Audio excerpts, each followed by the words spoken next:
Veoma je važno osvjetljenje prilagoditi dizajnu i temi vašeg doma. Ukoliko je prostor trendy i moderan, onda ga treba upotpuniti i takvom rasvjetom.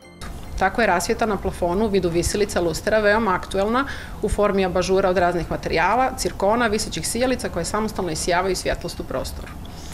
Ukoliko se odlučite za starinsku rasvjetu, možete odabrati romantične lustere ili efektnu podnu rasvjetu. Rasvjeta transformiše atmosferu prostora u kome boravite, vizuelno ga mijenjajući, što utiče na svakodnevno raspoloženje.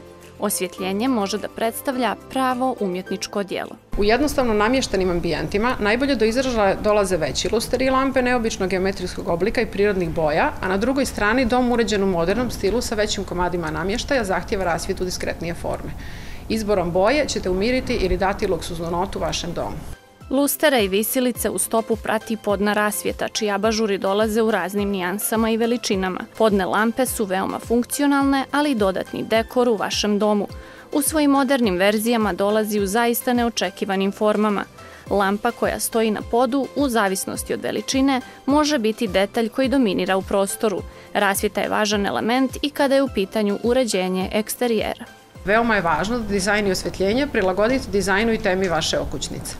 Možete postaviti fenjere ili lampe koje će diskretnim ili jakim svjetlom, modernim ili starinskim dizajnom doprinijeti ljepšem izgledu vašeg dvorišta. Ukoliko imate natkrivenu terasu ili balkon, možete ugraditi jedan dio starinske rasvjete koja sama po sebi baca zanimljive svjetlosne siluete na zid, stvarajući upečatljive vizualne efekte.